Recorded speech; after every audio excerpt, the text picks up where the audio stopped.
Now that we'll ask once we graduate, so. Yeah.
Oh.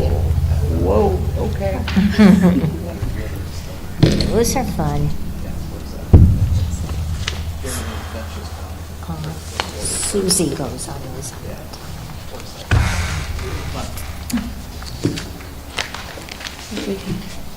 Good.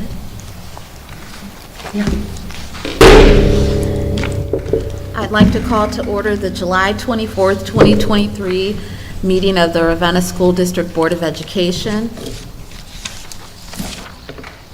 Can we have a roll call, please? Mrs. Calhoun? Here. Mr. Wisniewski? Here. Mrs. Dennison? Here. Mrs. Seaman? Here. Mr. Tantamonia? Yes. If we could rise for the Pledge of Allegiance. Pledge allegiance to the flag of the United States of America and to the republic for which it stands, one nation, under God, indivisible, with liberty and justice for all. We could have a moment of silence.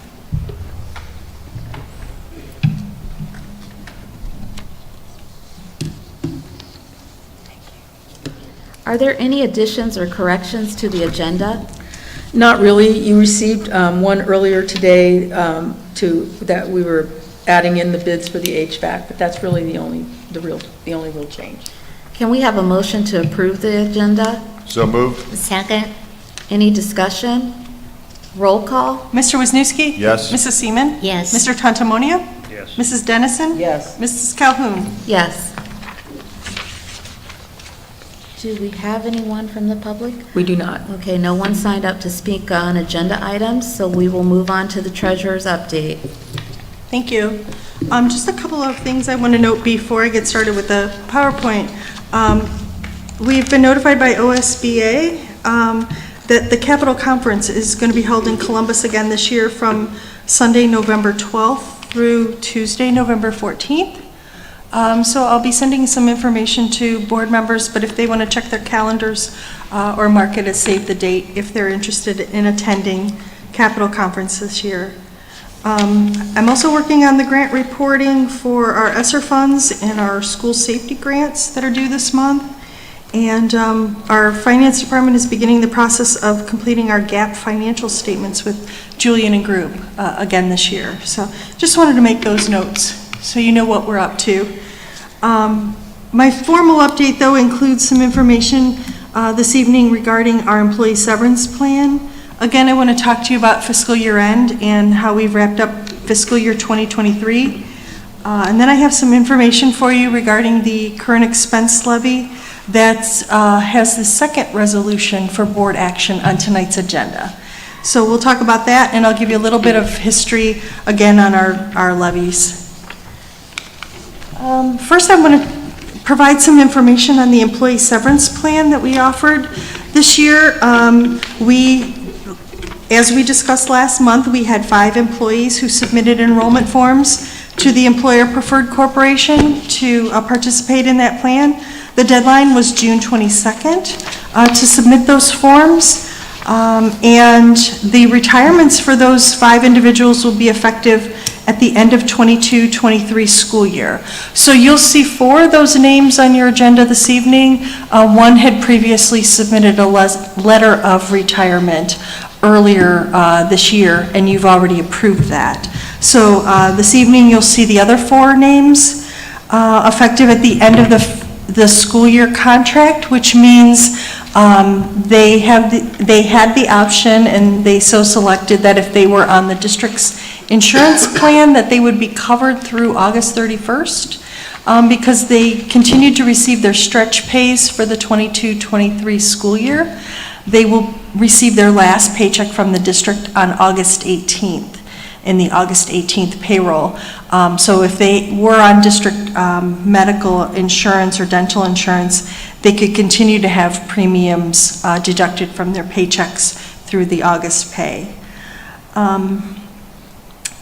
Also, I handed out to the board members before the meeting a copy of the post study that was provided by EPC regarding the savings that the district will realize. I provided them some additional information about the salaries to replace the retirees, and they use that to perform their post study. So you have that. It's just a brief packet, 3 pages, I believe, of information that shows savings in fiscal 2024 of about $263,000. And if you recall, the plan works by the district making the severance payments to the employees over a 3-year period. So that does include our costs to pay for the severance plans. We are still seeing a savings of $263,335 in fiscal 2024. They calculate their savings over an 8-year period because it's assumed that the 5 teachers would have retired sometime before then or during that 8-year period anyway. And then the estimated savings over that 8 years is about a little over $1.6 million. So overall, I think it was a successful program. If you look back in the past 3 years, we've only had 3 retirements over the past 3 years of teachers. So this was more retirements than we had seen. So it gave us the opportunity to make some salary changes in our budget. So I think that's a positive thing. Next, I want to celebrate our Happy New Year. We're in fiscal 2024, which seems strange to be saying in the middle of 2023. But Happy New Year to everyone. Included in tonight's agenda, you have your June expenditure reports that you see at the close of each month. But again, I talked about them a little bit at the end of June at our meeting, but now we have final numbers, and I just want to highlight some things. With your bank reconciliation for June 30th, 2023, that we are in balance and that our total bank assets are $6.7 million for all funds. And that includes receipts in all funds of $45 million and expenditures of just under $44 million. So if you look at the bank reconciliation, you'll see those numbers on there. They also match the information on the cash position report that you received this evening. That report just provides a little bit more detail for each fund and breakdown of each fund.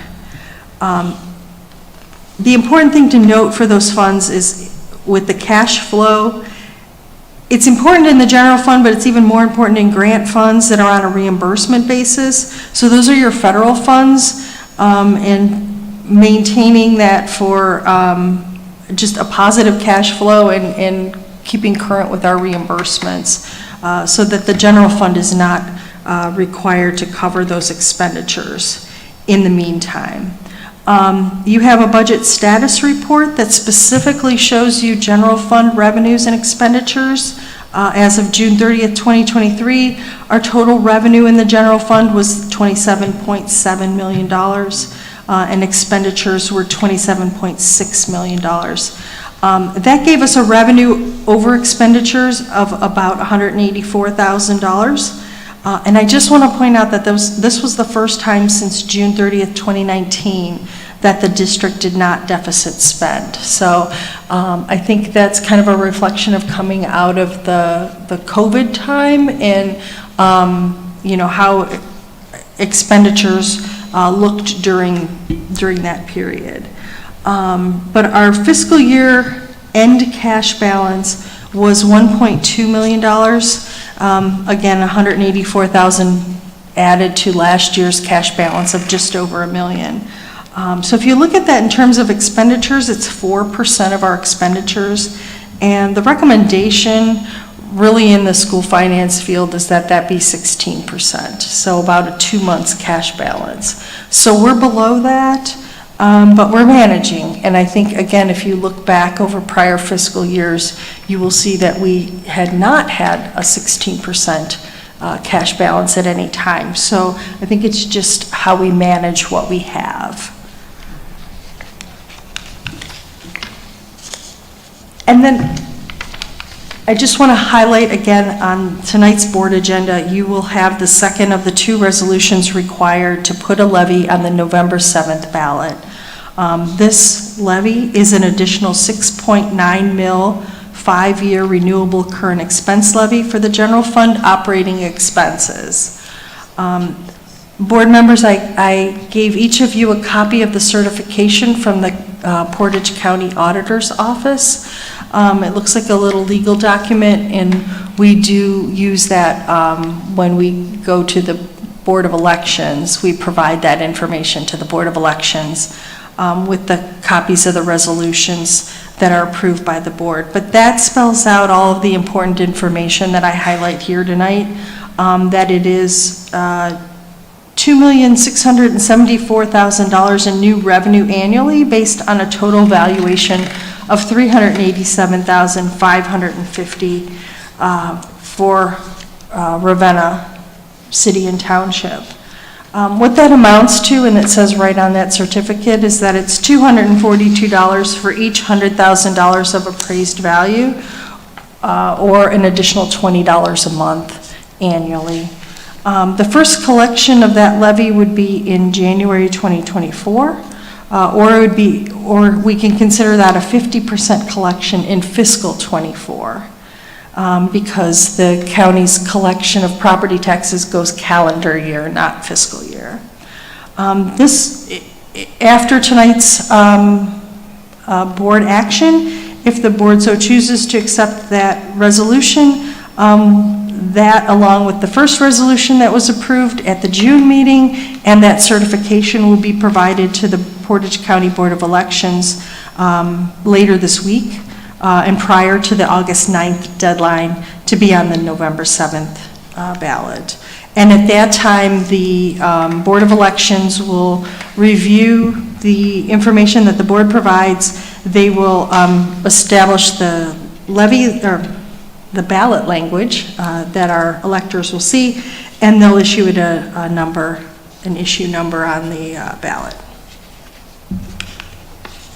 And then finally, I just want to always include in my presentation some information about our levy history. So this shows the other current expense levies that the district collects that total about 27.52 mils. When applied to our total assessed valuation, that means we collect about $10.6 million. In addition, we have a bond levy from 2006 that is paying for bonds issued to build the new high school. We collect a little over $1 million a year from that millage. We have 2 permanent improvement levies. The first one was passed in 2006 when the high school was built to create a revenue stream to maintain the high school and maintain our buildings. And the second was initially approved in 2017 and renewed after 5 years in 2021.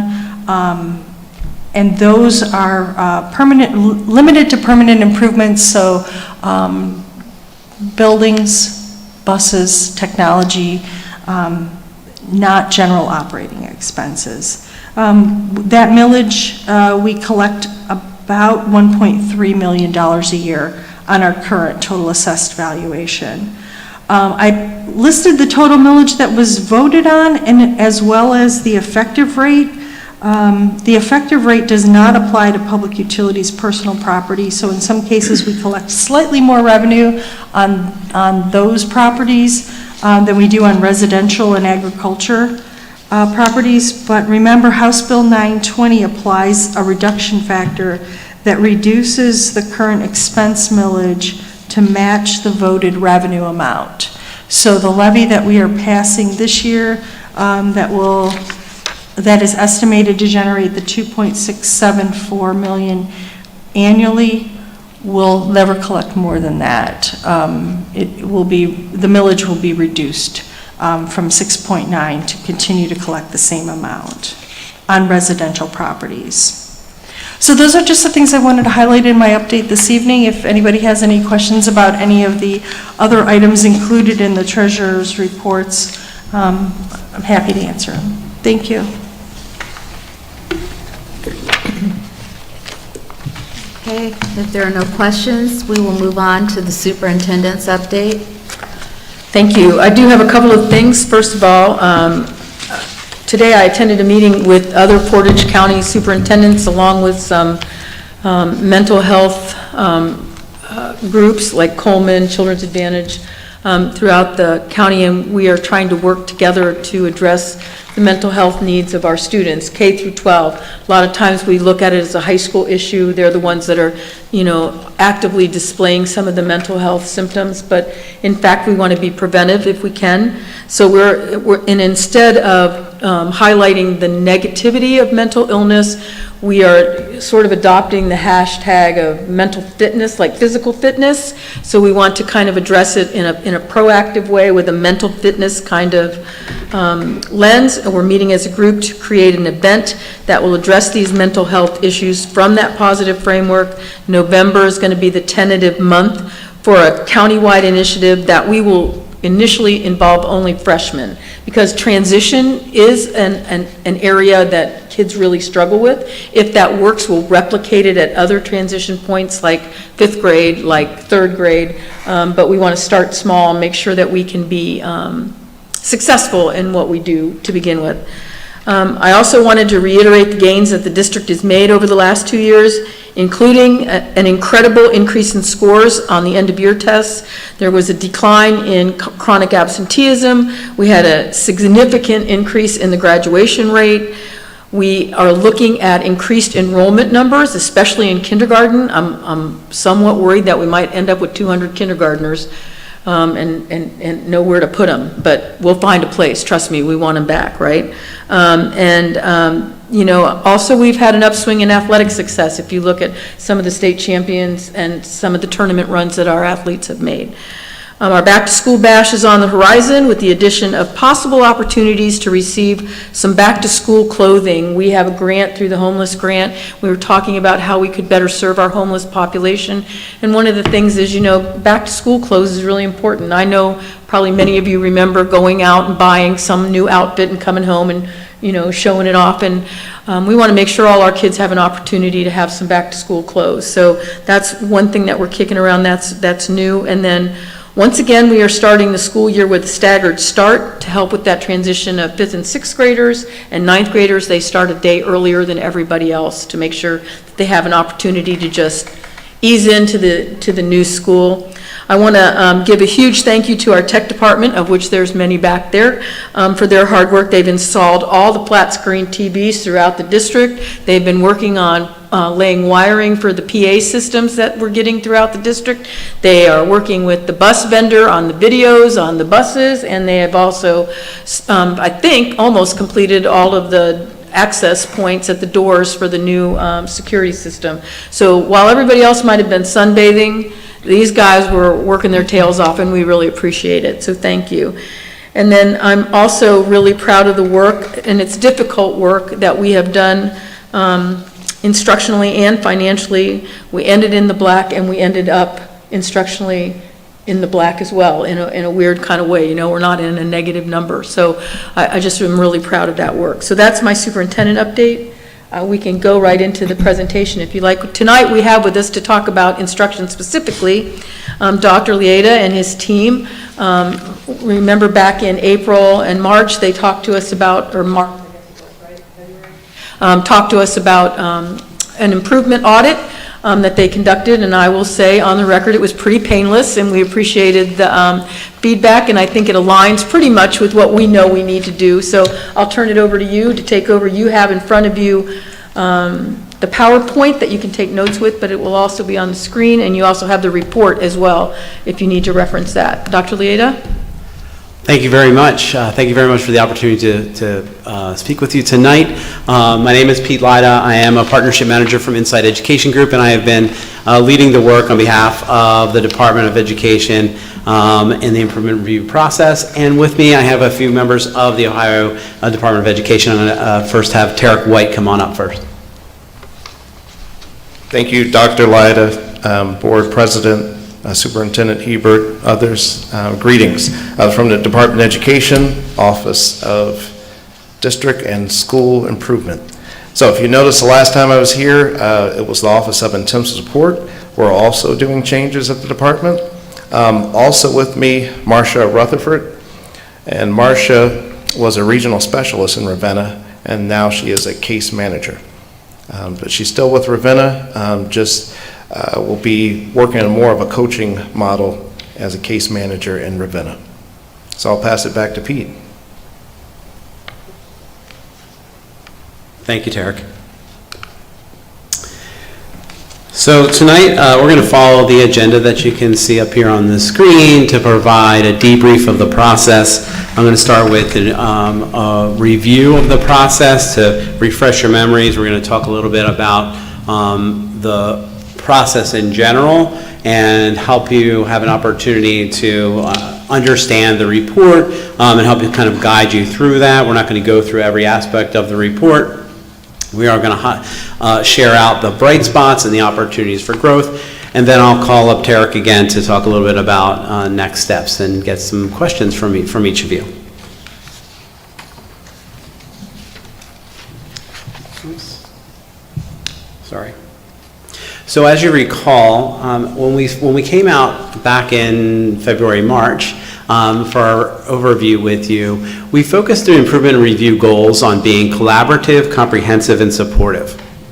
It's really important for us to focus in on these three primary goals. From a collaborative perspective, we began our engagement with Superintendent Hebert and the team prior to the on-site visit. And during the on-site visit, we had an opportunity to visit lots of classrooms, to facilitate focus groups, and to lead some conversations with the leadership team. And in doing so, it was really important for us to have a deeper understanding of the district, the context of the district, so then we can provide a more comprehensive report for you all. As far as the comprehensiveness of the report, we also recognize that, we were on site for 2 days. You have 180 or so days with students and over 200 and some odd days as a district every year. And so we recognize that part of the work is a snapshot. And what we hope is that the snapshot, the report today, provides you a feedback through that lens, and you review it from that lens as far as this is information for us as a district to consider as we think about next steps. through a third-party lens. And then supportive, and this is where we bring the Department of Education in and the SSD so that we can make sure that the supports that are needed in the district and that the district has the capacity to undertake is support that's aligned with the review. Oops. So this roadmap here provides the 5 different phases of the improvement review process. Phase 1, as I had previously described, was the process, the part of the process that led up to the on-site review. We had an opportunity to engage with the team and to collect data from the team and a number of documents, which we hope was not too painful. I know that it appeared from our perspective that the Ravenna team had data and documents readily available for us for the most part, and that really helped us get a deeper understanding of the district. Phase 2 was when we conducted the on-site review and visiting each of the schools and conducting focus groups and having conversations with the leadership team. Phase 3 is post-on-site, where we had an opportunity to, we gathered together as a team. We provided a preliminary report to the Ravenna team, which I'm going to go through a little bit of that in a couple minutes. And then we really started to get into the report writing. Phase 4, and this is the part that takes sometimes a little bit longer than you would think. So you have a lot, districts, as you know, have a lot of information, and pulling them all together to create a comprehensive yet succinct report is a challenge. And so pulling all that together and triangulating it with that, our conversations, and then also our observations is how we're able to develop the report. And then phase 5 is the phase that we're in right now. So we already had an opportunity to meet with the Ravenna team one time to just get some feedback on the report and answer some of their preliminary questions. So now it's an opportunity to meet with you all. And one of our next steps is essentially a handoff meeting where the review team, Ravenna team, and the state support team and the Ohio Department of Education comes together. We share the report, and then as a team they begin to talk about next steps.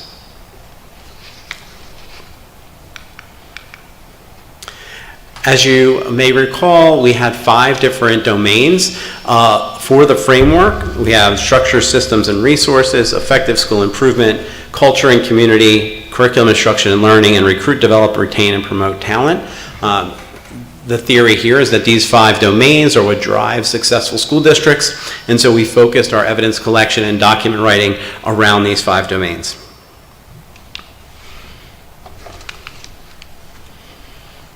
This slide provides an overview of the phases, just a kind of a different way to look at the work from planning and research, on-site review, and then reporting and the follow-up. And of course, this was conducted during February and March with the weekly check-in meetings, the board presentation, communication support, the handbook reviewed, behavior management systems reviewed, professional learning systems reviewed, and many, many other things.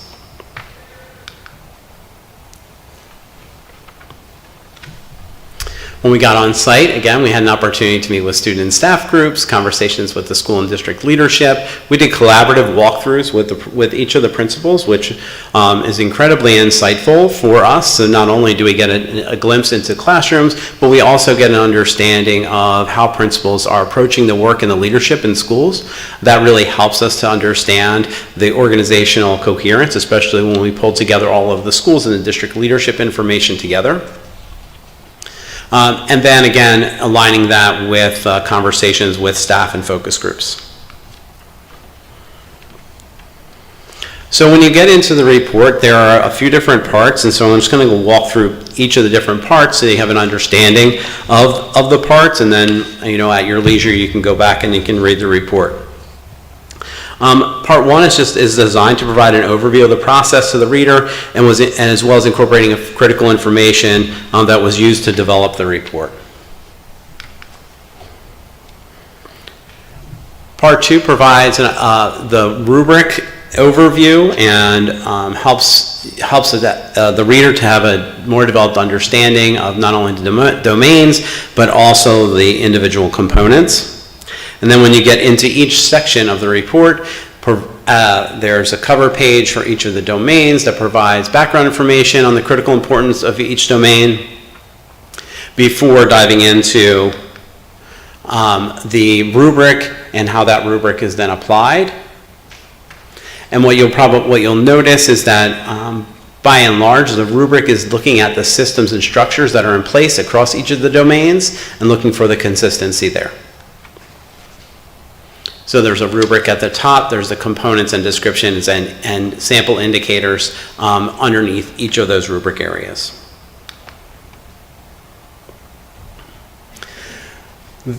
At the beginning of each of the domains, there is a narrative that's somewhere between 1 and, I would say, 2.5 pages, depending upon the domain.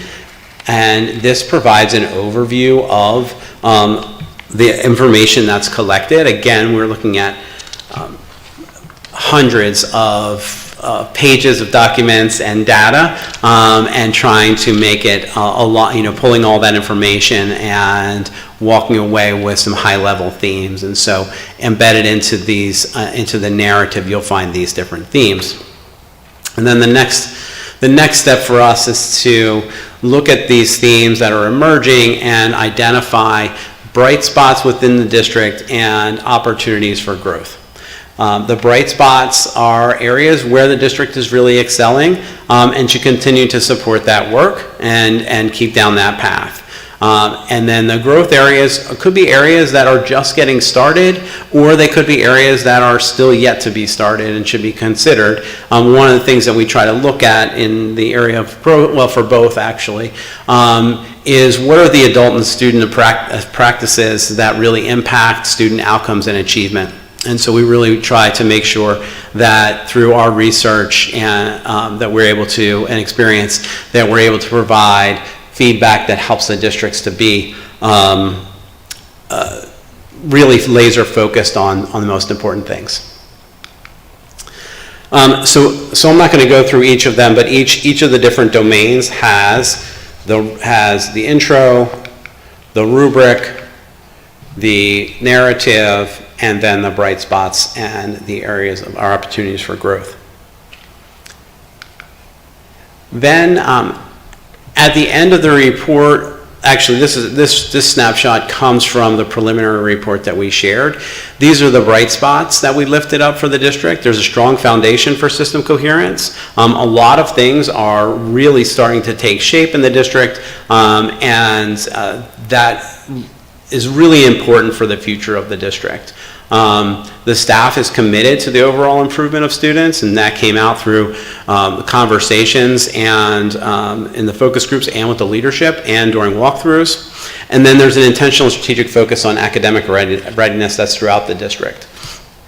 These are really, I think, important bright spots that the district was able to lift up not only while we were there, but then when we were able to go back and look at the data and documents that were submitted to us, we were able to see that. And for opportunities for growth, there's a need and opportunity for increased instructional coaching. That the district is really in a terrific position for their MTSS rollout. They are just, the OIP process is strong, and that is a foundational way to bring in MTSS. And then the opportunity to differentiate professional development to meet the needs of educators are through the 3 opportunities for growth that were identified.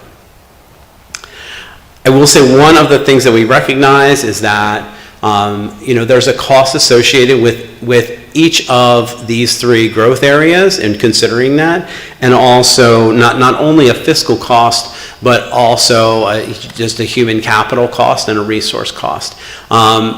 We recognize that every district's in a different place, but we also know that for professional growth to occur, instructional coaching is really critical. And so if the capacity is not within the district, there's opportunities often to partner with the SST or with the ESC in the local area to get some contractual support in that area, which reduces the overall cost for instructional coaching.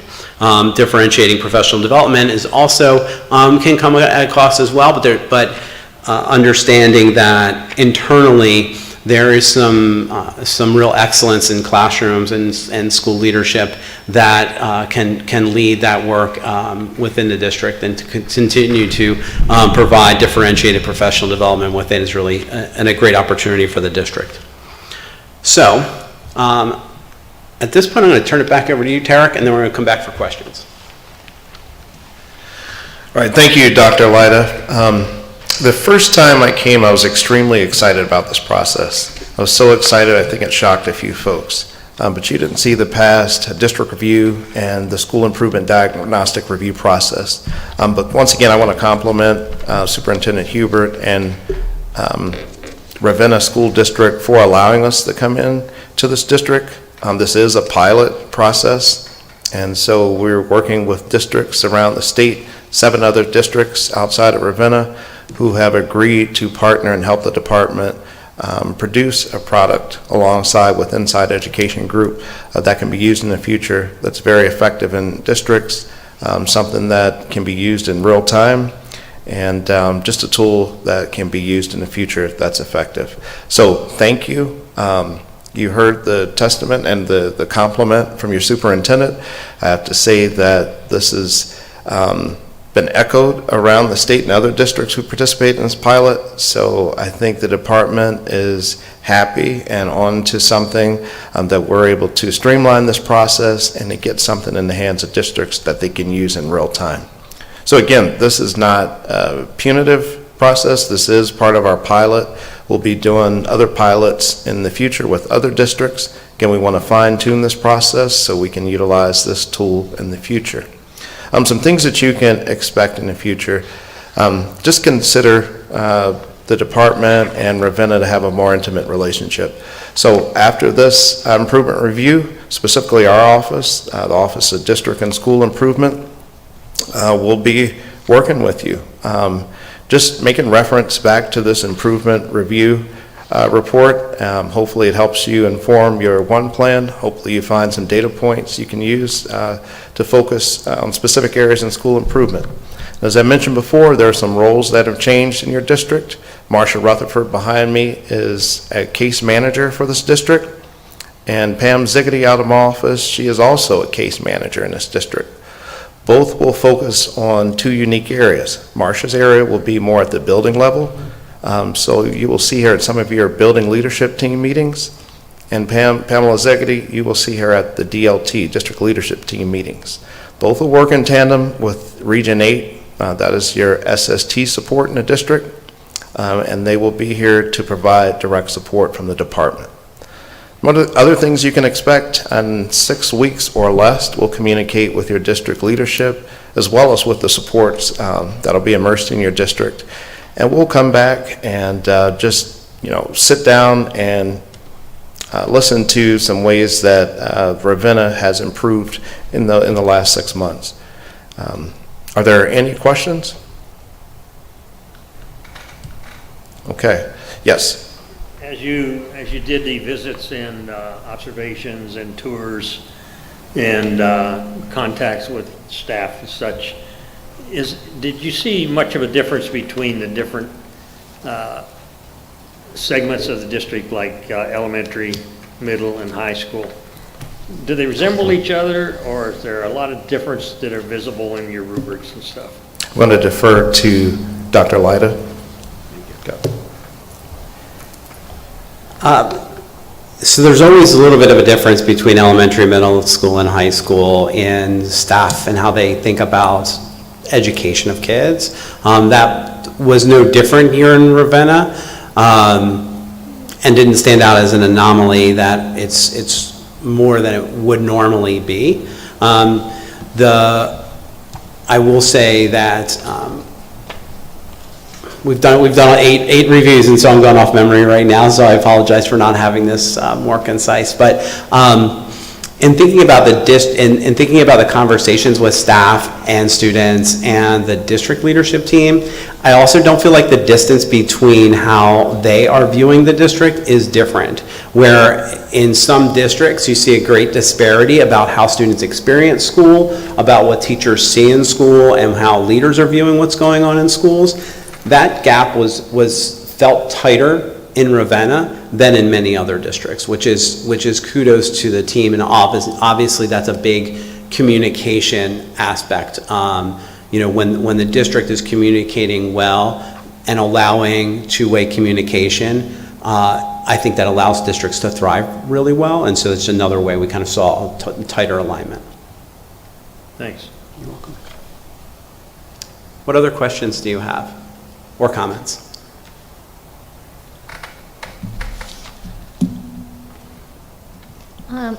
What areas would you cover in the professional development?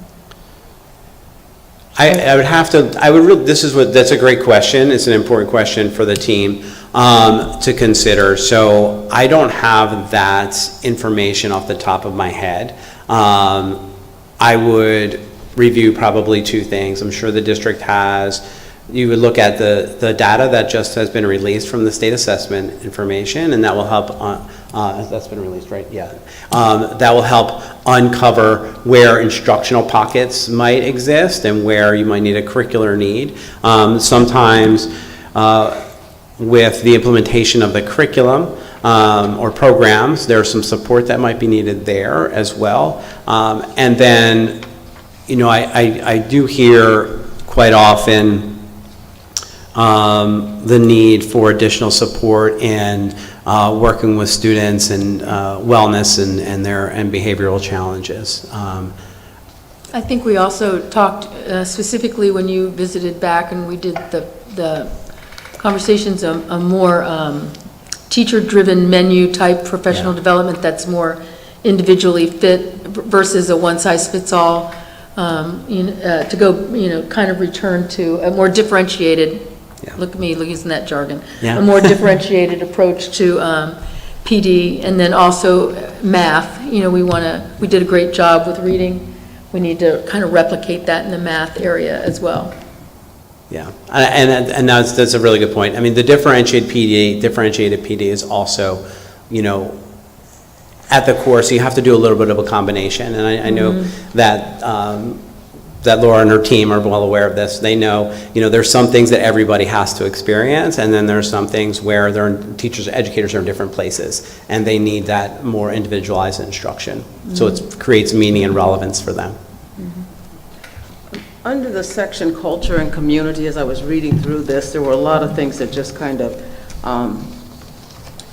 just raised a red flag for me, when we're talking about diversity and inclusion and the goals and what's being addressed, but still we have the, and this is something we've talked with the superintendent about, and she has acknowledged, and we know we need change about the disproportionate percentages of student of color who are disciplined, but also it goes on to talk about teachers who were part of this focus group.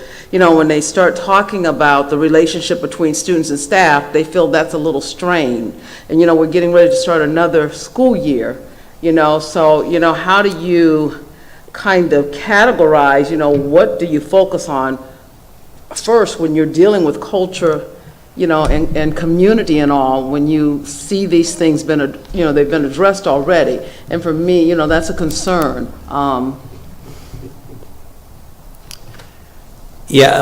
So understanding where your students, the background and cultures and experiences of your students is of critical importance, right, to educating them.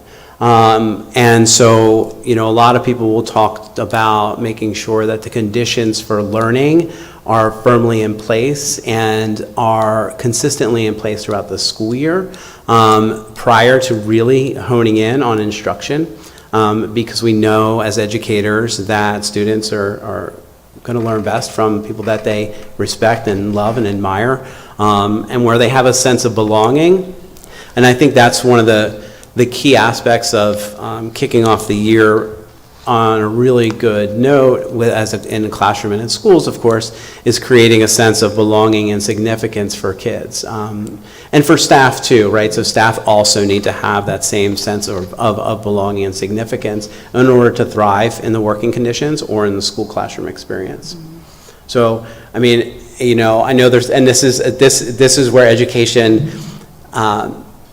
can be challenging, right? You only have X number of hours and days prior to students coming into the classroom, and how do you prioritize that with instruction? How do you then pace it out throughout the year? How do you look at the calendar, and is our instructional calendar well balanced with regards to not only, instructional time, but also how we're supporting educators and providing professional learning throughout the school year, so that it's more seamless and you can continue to check in on it.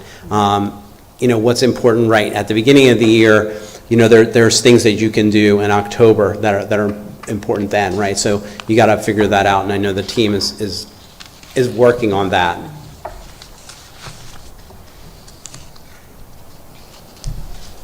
Just for me in general, the work that was done in relation to domain number 5 was of interest, and I'm excited to see where we go with the areas of growth. I feel like this report, particularly with that section, is pretty consistent with a lot of the things that we've been talking about anyway in the different groups, the task force committee, the strategic plan. So I really feel like we're on the right track with that, and so I was excited to see that even under the areas of growth, there are things that we had already hit on.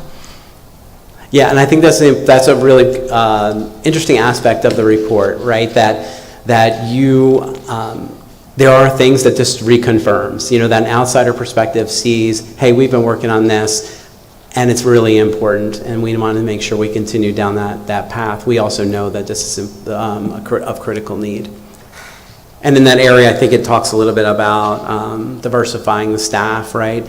And, I think nationally we have to recognize that the climate for educators and the educator pipeline is not its strongest that it's been. And so I think, our work with school districts at Insight around this recruitment and retention effort really helps districts to diversify the pipeline while also focusing in really hard on retention efforts. You want, if you can stop the bleeding, so to speak, of people leaving your district to other districts, that's of critical importance. For two reasons, people are more apt to stay in your district if they really appreciate the work that's going on and the conditions that they're working under, and of course that leads to increased academic growth, but it's also a significant cost to recruit new teachers and to train them in the Ravenna way that you want them to be trained. As far as diversifying the workforce, there's a number of different strategies that are being employed nationally right now that are starting to prove to be successful to remove obstacles and barriers that previously existed for underrepresented groups in the classroom. And so we're excited about that work too. And I would continue, that's going to take time. That's not going to be an overnight, go to a job fair type of situation.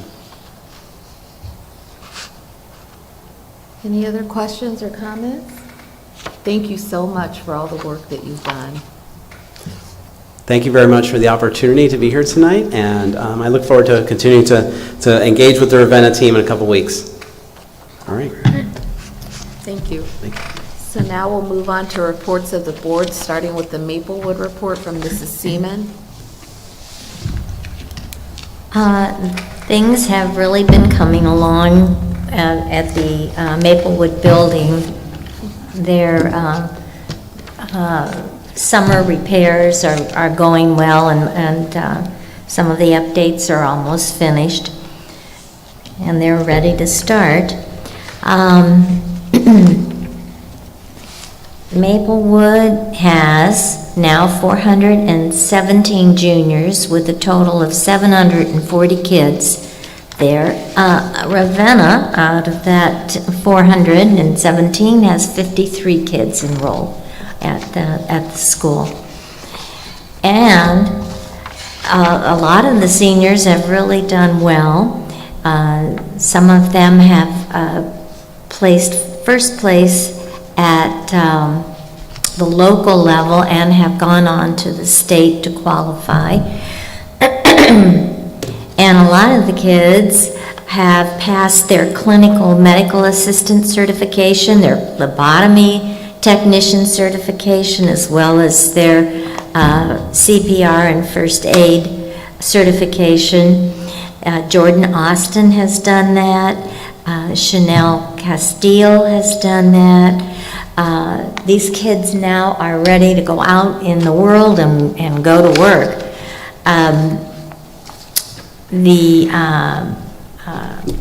Let's see, first place regional was Nathan Jocelyn, and that was in the Teamworks competition, and he was a state qualifier. Also, other kids who are ready and out working, who've gotten their certification, are Chelsea Gibson, Reese Johnston, Marley Commons, Stella Magley. They all have managed to pass their license for their cosmetology certification, and they are out and working in the community. Brianna Cathan has passed her dental assistant radiography certification, her registered dental assistant certification, and her local first dental assisting. And she went straight to the state with dental assisting. Morgan Decker and Morgan Heater also have become dental assistant radiographer certified and dental assistant certified. So these kids have really done well, and they are already out and working. It's hard to believe that these kids who were just running around the building a couple years ago are now out in society and work serving the public. And that's my Maplewood report. Thank you. If we could have the Ravenna Parks and Recreation report from Mrs. Dennison. I do not have a report this evening. Thank you. We'll move right on to reports of the treasurer. Thank you. This evening, we have a consent agenda for items 1 through 8. First, we have the approval of the minutes from the business meeting on June 26th. We have the approval of the special meeting minutes from July 6th. We have the acceptance of gifts and donations, first from our Ravenna Township alumni for the BMS gym, and then from Penny's Auto Body, AMS Title Agency, and State Farm Insurance for our PBIS system and Ravenna Attendance Club at our high school.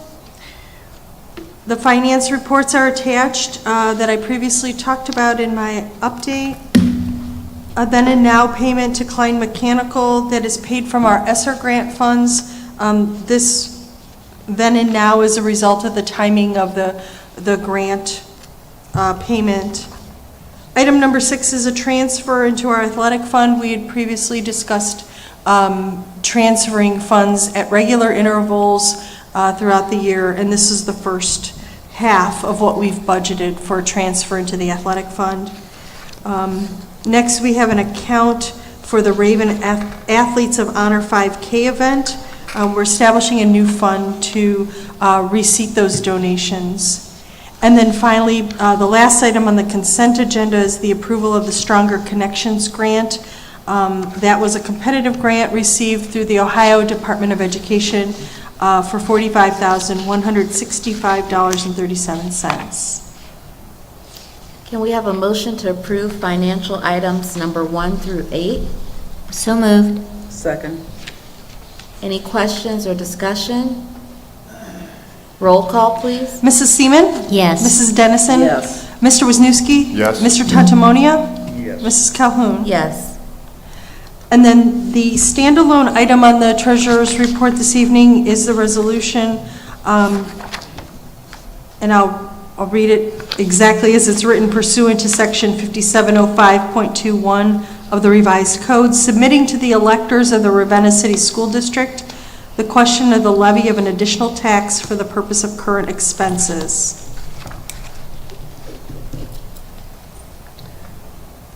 Can we have a motion to approve financial item number 9? So moved. Second. Any questions or discussion? Roll call? Mr. Tantamonia? Yes. Mrs. Seaman? Yes. Mrs. Dennison? Yes. Mr. Wisniewski? Yes. Mrs. Calhoun? Yes. Thank you. Thank you. And now we'll move on to reports and recommendations of the superintendent and other administrators. Thank you. We'll start with the consent agenda, A1 through 5. The first is our agreement with Children's Hospital for our nursing services. The second is for student transportation to EA, or Educational Alternatives. The third is what we do yearly, present to you the substitute rates, which have not changed from last year. The fourth is to approve the resolution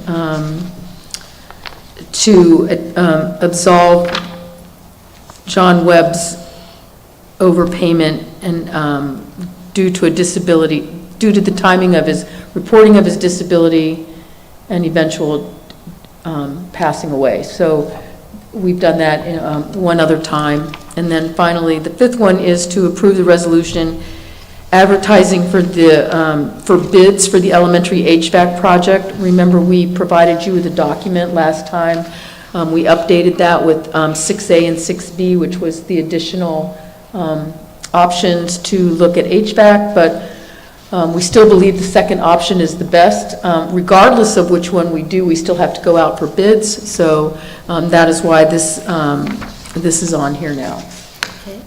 Can we have a motion to approve business recommendations A1 through 5? So moved? Second. Any questions or discussion? Roll call? Mr. Wisniewski? Yes. Mrs. Seaman? Yes. Mrs. Dennison? Yes. Mr. Tantamonia? Yes. Mrs. Calhoun? Yes. Next, we have, we're asking that you accept the employment severance retirement resignations of these 4 teachers, Michael Whitmore, Janice Pagney, Sharon Poston, and Cynthia Schrin. The acceptance of a health and PE teacher who has taken a job as an athletic director, so changing careers altogether. We are approving the reduction in force recall of these teachers. We were able to bring them back based on the resignations and the retirements. The employment of our Dean of Students, Kristen Stambaugh, and now Kelsey Schenke, and then the employment for the extended working days contract of both of those deans, an additional 10 days. We're also asking that you approve the supplemental for approve the resignation of our drama coach, Drew Adamitz, and to approve the employment of the coaches that are listed below. These, remember, some of them were not on the last agenda because we were waiting for them to complete their paperwork. We wanted to make sure all of that was done before we approved them. And then implement and approve the employment of athletic workers. Can we have a motion to approve the personnel considerations listed under Section A, certificated, and Section B, supplementals? So moved. Second? Any questions or discussion? Roll call? Mr. Tantamonia? Yes. Mr. Wisniewski? Yes. Mrs. Seaman? Yes. Mrs. Dennison? Yes. Mrs. Calhoun? Yes. Next, we have a consent agenda, C1 through 3, a resignation of a paraprofessional. It says resignation, but in reality, it's a retirement, so that you know that that's what happened there. And then the employment changes to the following. 3 people, due to the RIF, they were able to bid back into different jobs. And then third, we have hired an assistant mechanic, and I'm quite confident Mr. York is doing that little happy dance right now. If we could have a motion to approve personnel considerations C1 through 3? So moved. Second? Any questions or discussion? Roll call? Mrs. Seaman? Yes. Mr. Wisniewski? Yes. Mr. Tantamonia? Yes. Mrs. Dennison? Yes. Mrs. Calhoun? Yes.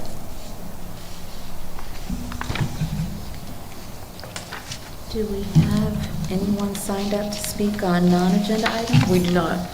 Okay. A few informational items. The back-to-school bash is scheduled for Wednesday, August the 9th. The rain date is August the 10th, which is a Thursday. Staff convocation day is Monday, August the 14th.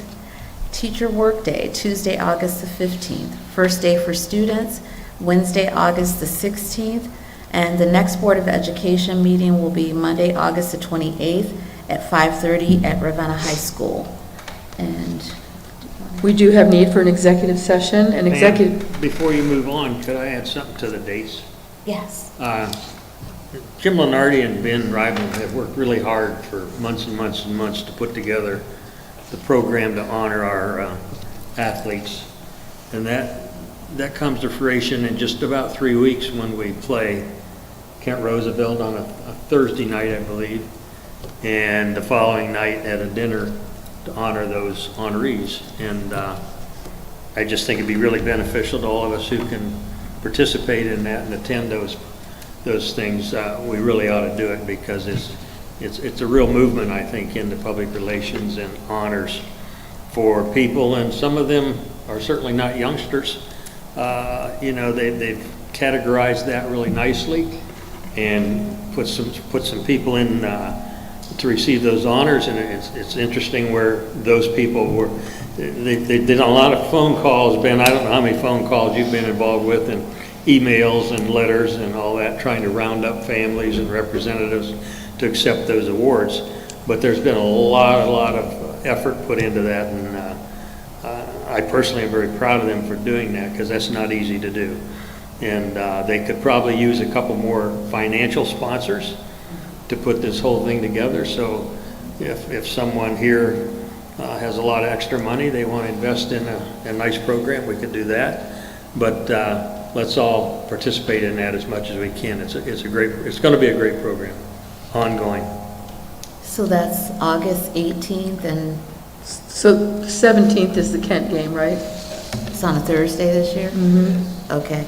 And then the 8th, and what's the 18th? About our beginning, we'll be opening with them every year on a Thursday evening. The goal is that more people from the county can come watch the big rivalry game, since so many people will be opening on Friday night. So, and then Friday evening will be dinner, and then the goal is that in odd years, even years when we're playing at 10, we'll be doing the Hall of Fame during the weekend. And then the next day is the 5K, the Raven 5K also is on Saturday. We'll also be doing building tours. Yep. The high school, we've gotten a lot of alumni have not been through the new high school, so Mhm. we're trying to get as many people into the doors to see what's going on. There's soccer games going on during the day, and 5K and going on, also.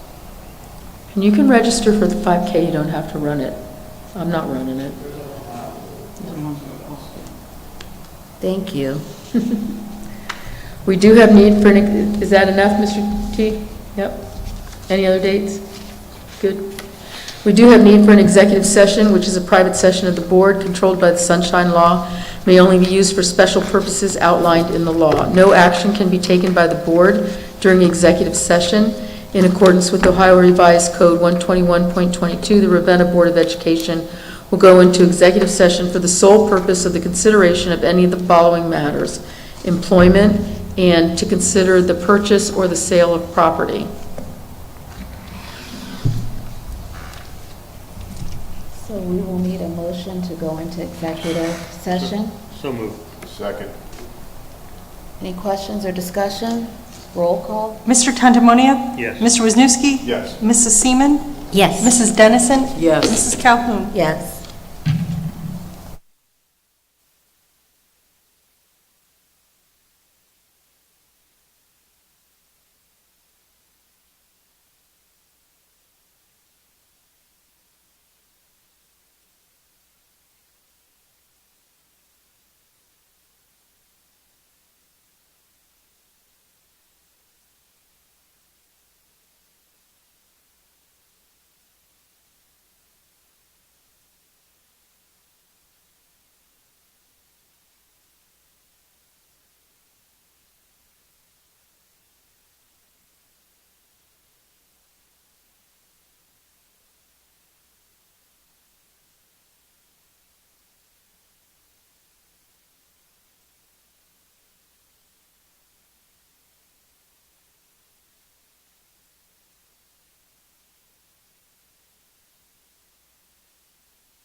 Well, and thank you for accepting all my questions, because I'm a question Okay, person. so it's 7:33. So we're back in session. Do we have anything else? If not, can we have a motion to adjourn? So moved. Second. Okay, any discussion? And can we just do a verbal, all in favor? Aye. Aye. Opposed, the same sign? We're good. Okay, I wrote it down. Thanks, Thank guys. you.